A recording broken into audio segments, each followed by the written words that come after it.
Now that you have a sort of foundational understanding of those 5 lobes and the deeper regions of the brain, what it can look like when those areas get affected. To come back to the frontal lobe to begin with. So people that have had an assault to the frontal lobe, or like maybe if my punch landed and hit Sam right square in the front of the head, hopefully not, hopefully that never happens, or someone's had a stroke that affects the front there, that can affect their sort of intention, their personality a little bit, like the big tumor in the frontal lobe. I've heard stories where someone who might be very very sweet, very calm, very gentle, become very aggressive suddenly or gradually, and then they'll find that with enough brain scanning, they figure out the big tumor there, and it's because all those nerves that are in the frontal lobe have been affected. Similarly, motor initiation can be really highly affected by frontal lobe things, as well as speech production. And so, once again, that Broca's area that's responsible for speech production is generally, but not always, on the left side of the frontal lobe. And I have a fascinating story of a great uncle of mine who had a stroke to almost exactly that Broca's region. And so he could completely comprehend speech, could understand fully what people were saying to him, but just couldn't get the words out, which was extremely frustrating, as you can imagine, for him. Couldn't even write down the information because the information would form, but the areas responsible for producing that were affected by the stroke. However, we got a speech therapist involved, and she tried teaching him to sing the words that he was trying to get out, and he had a lot more success with that. I forgot which area is responsible for singing, but it must be independent in this case anyway. And so he was able to communicate through singing, and what she was working on was trying to translate that into speech, which was really fascinating to watch. Which is an example of how rehab comes back to being region specific, but we'll get to that a little bit later. For the moment, that's what happens when the frontal lobe can be affected. Amazing, isn't it? How, like, again, thinking of the ways things connect in wires isn't a super strong example because that's not necessarily how they work. But for this particular case, it can be handy. It's amazing how there's a few different pathways to achieving something, and the action from going from speaking to singing, it was enough to kind of circumvent where the change had occurred to be able to still achieve the outcome. Yeah, it's amazing. It is really amazing. Yeah. So then we come to a damage to the temporal lobe. Yeah. Dysfunction we can start to think will come through here is not being able to attach the meaning to things, and so being able to put it into context. So being able to understand essentially what impact something has on us, and kind of comparing it all to our own lived experience. Like the emotions behind something. Like the emotions behind something, like how it makes us feel. It's hard to explain. Yeah. It's like how we attach meaning to things. Yeah, things might just, an experience you had that originally might have given you a lot of joy might just not feel, might give more apathy, like you might have more apathy around something, or those kinds of, it is hard to put into words, and it's very different depending on each individual, but that, can affect the way that it's processed in that way. Also, two concrete things are also your speech comprehension might be affected if it's affected your temporal lobe, and also your sense of hearing. Which should just be not being able to understand, verbal instructions. Yeah. Whereas written instructions might be fine. Yeah. But verbal, no processing. Yeah. Speaking of, if you have a lesion, another word you get thrown around are lesions, and lesions is areas of damage neurologically. And so if there's damage or a lesion to the occipital lobe, that's when you can get impaired visual processing. So if someone, vice versa, that example, couldn't read anymore, could still understand instructions verbally, then that points towards a damage to the occipital lobe. One thing that we often see with strokes and brain injuries is something called neglect. And so that's where their eyes are working totally fine, but if, say, there's a major bit of damage to the right side of the occipital lobe, then remember the left visual field is where that gets processed, and so that processing is no longer happening. And so they're completely not aware of, in a severe example, of what's happening on the left side. You can wave at them, you can move things around. They might even just generally look more to the right. They might sit sort of off to a skewed angle because they've just forgotten about that left side. yeah, it's one of those bizarre neurological phenomena that you can see.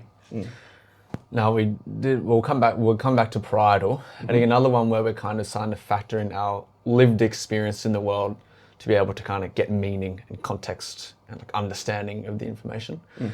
But again, they're hard to put into words because they all kind of function to do this, but in slightly different ways. But the parietal is essentially much more sensation. So essentially it's like, your touch and feeling would be a really easy way of doing it. Like, being able to understand, not necessarily understanding side of it, but getting the actual sensory information coming up towards the brain. Yeah. All this, your lived sensory experience. Yes. Like being a bit jumbled. Yeah. Like knowing which sensations are which. Yeah.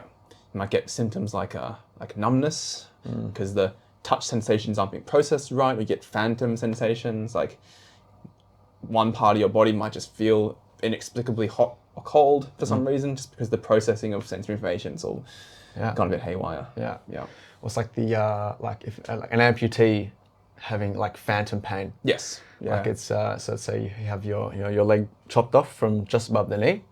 It can be a really common sensation to feel like your leg is there, and because your brain essentially still has a representation of sensation, so it can feel like it's in pain, or it has like odd sensations but whereas when you look down, there is no limb there to feel a sensation, but the brain still has its representation in the mental map. Yeah.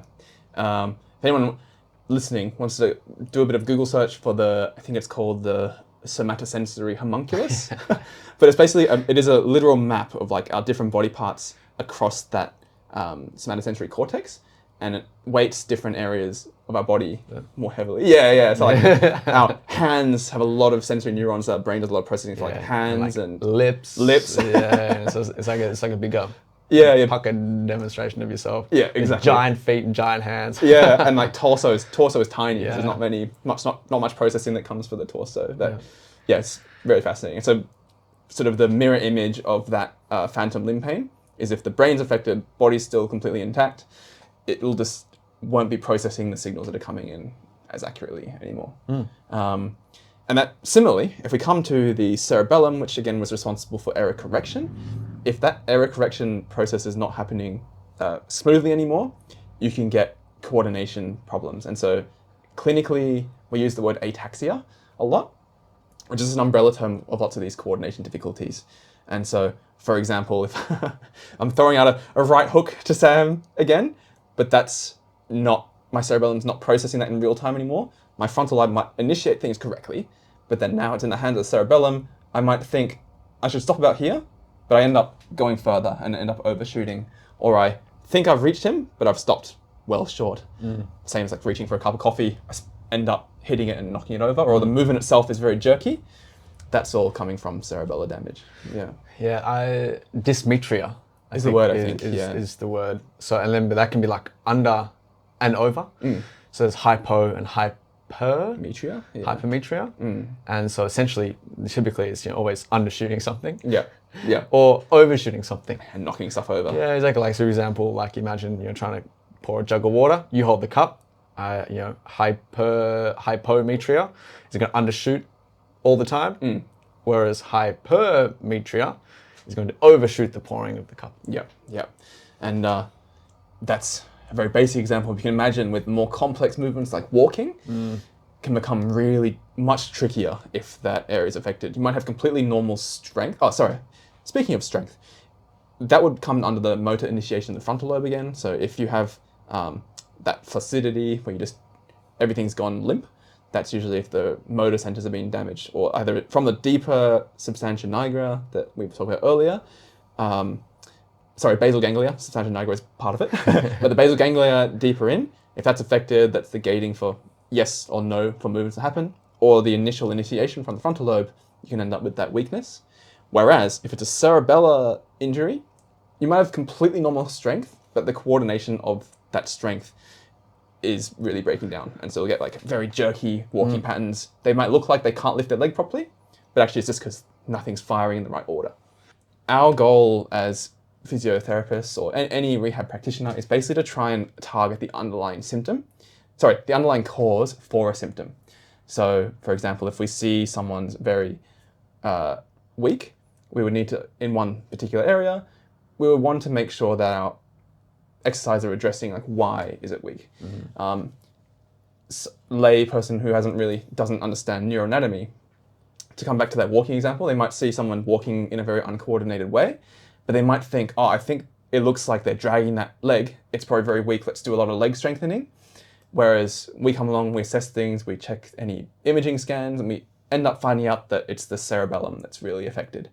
We would then want to target that with a lot of coordination-based exercises to try and get the cerebellum to rewire, rather than just working on strength, which might be totally fine. Yeah, that's one big example. Yeah.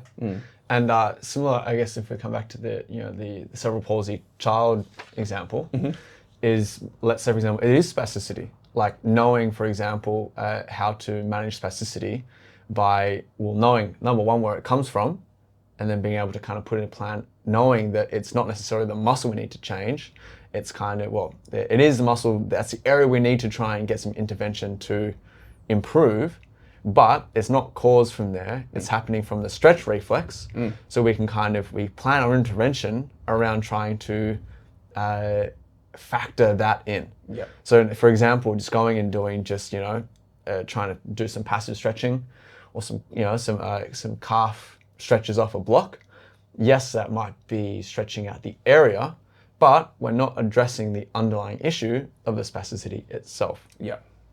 And you should trying to prevent downstream things as well. Yeah. And so, like, for example, there's changing how someone walks using orthosis or orthotics to be able to try and re-achieve that walking alignment that we're trying to get, to be able to help the rest of the body take relatively even strides and be able to get the amount of same weight bearing through most of the other structures of the body. Is one way. Yeah, exactly the same thing happens in stroke rehab too, where someone just isn't, for example, they might have a combination of like neglect, they're not aware of one side. Let's say the parietal lobe, the vision, let's say occipital lobe's fine, vision's intact, whereas the parietal lobe that has that lived sensory experience of the world has been affected on one side. So they have a sensory, but not vision, neglect of one side. They don't have that proprioception, they're not feeling what's going on that one side. I've seen this time and time again, where they'll have a combination of weakness from frontal lobe damage and sensory impairment from the parietal lobe. And I'll get someone to stand. I'm like, how even do you feel like you're standing? You can see they're like way up, off in the camera. They're leaning really heavily on one leg, and they're like, yeah, pretty 50-50. And we have to my job then is to then try and teach them, like, no, actually, you're leaning really heavily on this side. Yes, we have to build strength on that other side, but also we have to try and get your brain to become more aware that it's not 50-50 as you feel it is. And so, for example, strategies we can use are getting some scales out, putting them under each foot, standing up, and actually see visually how much weight's been put through each side. And so those are the kind of strategies we mean when we're trying to target the underlying cause of the symptoms, that the area's been affected by the brain damage. Yeah. It's just where comprehensive assessment and like knowing typically what brain areas cause what things to happen, is that we can kind of start to link up all of this information to come up with the best management plan possible. Exactly.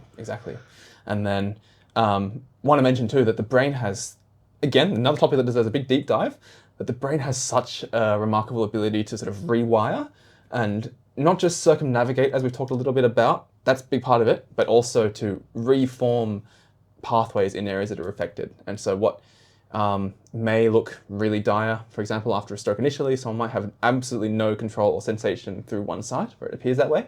And then with a lot of rehab, especially early on, but not always, as we talked about in the previous episode, you can reawaken motor function and sensory function and awareness on that injured side. And it's neurons healing, rebuilding pathways, but also areas of the brain that were not initially responsible for certain regions might take over functions of the areas that are affected. This might need a fact check, but I feel like I've read, for example, in people who are blind, say blind from a big injury, that occipital lobe no longer is processing visual information because it's just none coming in. Let's say the blindness comes from the eyes themselves. Then that, instead of being sort of dead weight, the occipital lobe can then start to process other sensory information as well. So it sort of boosts the sense of like hearing and sense of touch to try and compensate. And so it's using that spare brain space for something that's useful. Hey everyone, just quickly, could you please double check you've hit that subscribe button? Because it is the best way of supporting the show. And if you're watching on YouTube, don't forget to hit that bell icon as well, so YouTube will notify you when we have our new episodes out every week.